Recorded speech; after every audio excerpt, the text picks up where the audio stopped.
So this is the Rabbit R1, and it's another AI in a box, and it's a sign of the times. So this thing here, it has a lot in common with the Humane AI, like a Pokédex, for better or for worse, but it's also supposed to have two specific things that are supposed to set it apart from that. It's supposed to, anyway. And we have to talk about it. So, stop me if this sounds familiar at any point, but check this out. This is a virtual assistant in a box, but it's a different box. This one is not wearable. It's a thing you have to carry around with you in your pocket like a smartphone. I'd say it's about... That's the Pokédex, and it's the same class as Pokédex. Like that's insane.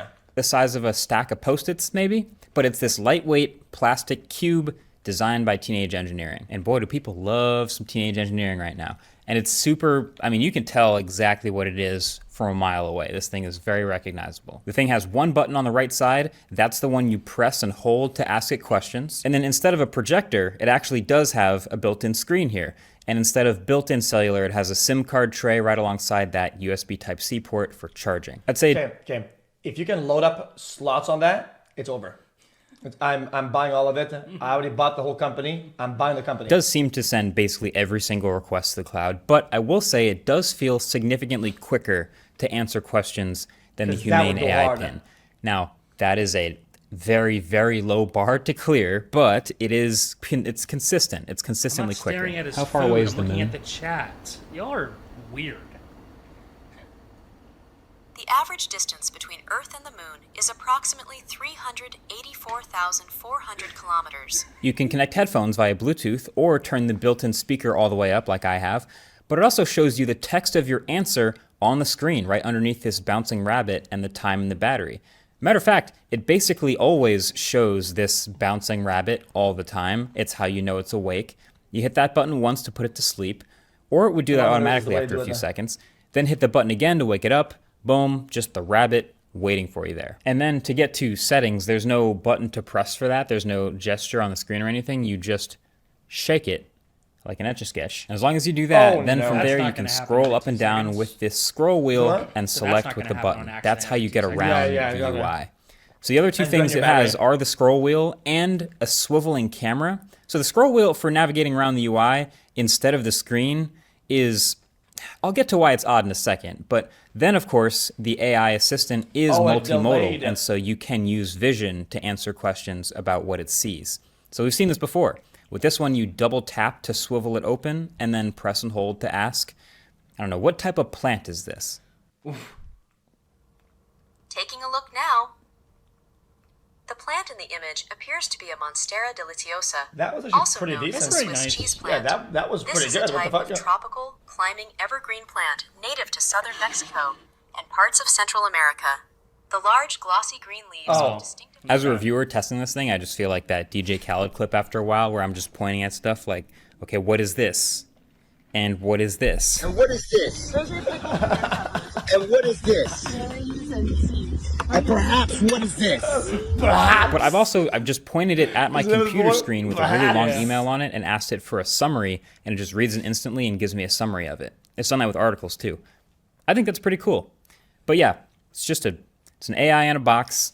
It's best at just answering questions. So yeah, this thing is also bad at a lot of stuff, and this list is gonna sound pretty familiar. Somehow the battery life is just as bad as the Humane pin. It has a 1,000 milliamp hour battery inside, and it's brutally bad. Like, it's already bad enough when you're carrying around a whole nother device alongside your smartphone, but when this one can sit in front of you doing nothing and the battery just visibly is draining and dies in like 4 hours, then you have to charge it multiple times per day, and it's still dead when you wake up in the morning. Like, it's just exhausting. Also, it took 45 minutes to charge this tiny battery from 0 to 100. And it's also just straight up missing a ton of what I would consider just basic features. Like, it can't set alarms, can't set timers, it can't record videos, can't record photos, can't send emails, there's no calendar built in. There's just a lot of things that... I'll tell you what my feature is. One of my features, chat, is adding like walls that charge, okay?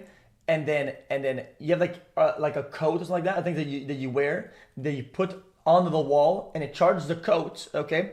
And it has wires in it, and little pads in all the pockets, right?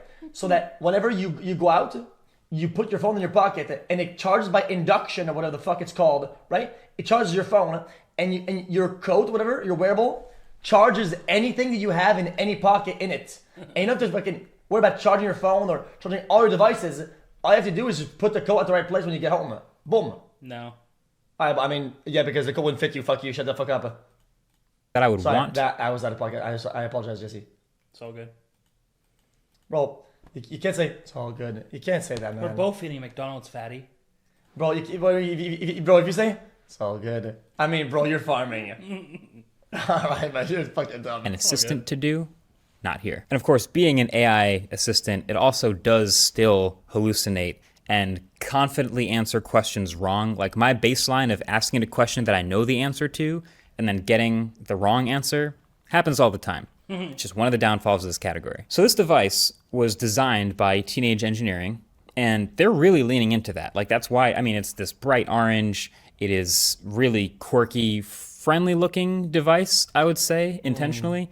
But yeah, they really love their analog controls. And this scroll wheel here doesn't surprise me, but it's actually really frustrating to use. I wish people ask this simple question. Can your phone do it? And if the answer is yes, it's usually a bad product. Usually, because phones do everything these days. First of all, it protrudes out the back a little bit, as you can see, which looks kind of cool. But that means if it was really sensitive that it would actually scroll if you just put it down on a table or something. So they've dialed down the sensitivity of the scroll wheel, so it's actually super slow. Like there's a surprising amount of scroll motion required to go down one line in the settings. And then there's The last problem that we have, I think, as humans on a daily life is battery.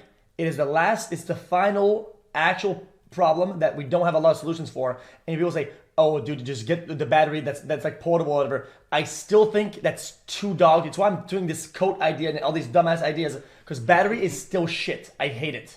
No haptic feedback here as you're scrolling to help you feel it out. So fine, okay, you can get used to that.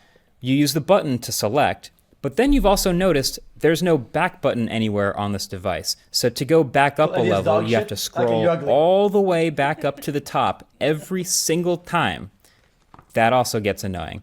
And then to change brightness or volume, you actually need two hands. So you just go into brightness to select, and you hold the button with one hand and then scroll the scroll wheel with the other hand to adjust brightness. Which, yeah, you can't do it with one hand. It works, so you can learn it and you can say, it's this quirky UI it's got going on. But I feel like a lot of these problems would be solved if this was a touchscreen. So what if I told you this is a touchscreen and they just don't really let you use it for almost anything? Like moving through these menus would be easier if I could just tap what I wanted to. This guy is weird. Going back after a long scroll would be easier if I could just flip scroll back to the top of a list and hit back. But you can't.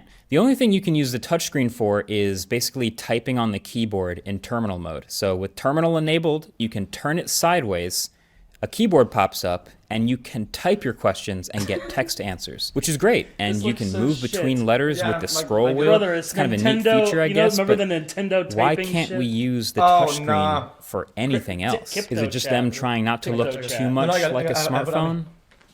Maybe. Probably. So, okay, what's the point? Why does this thing exist? If it's so similar to the other one that was also so bad, what are we doing here? And really there's two things that I think they're hoping will be the things that set it apart from the other one. That should, in the words of their co-founder, Jesse. But I don't think MKBHD will say this is the worst device he ever reviewed so far. Which, low bar, but okay. Those two things are the price tag and the large action model. So the Humane Pin was so easy for everyone to dunk on because it cost as much as a phone. It was $700 with a $24 a month subscription to not turn into a brick. It's just insane. So this one right here costs $200 and no subscription. So, okay, that hits a little different. But also, you can tell it's $200. First of all, you will need a separate SIM card to get it to work on cellular. So while there is no subscription fee for Rabbit to keep the device working, that is still a fee you're going to pay every month to get data outside of Wi-Fi. But then, okay, the unboxing experience is extremely minimal. It comes in a single cardboard box with a cassette tape looking plastic container that doubles as a stand, but there's literally nothing else. No charging Just brick, hotspot no your shit, USB-C cable, no stickers, no paper instruction manual, nothing at all. And then the R1 itself is made of plastic. Not to say that it's not built well, there's no flexing or creaking or anything like that, but it's definitely plastic. The camera, very basic.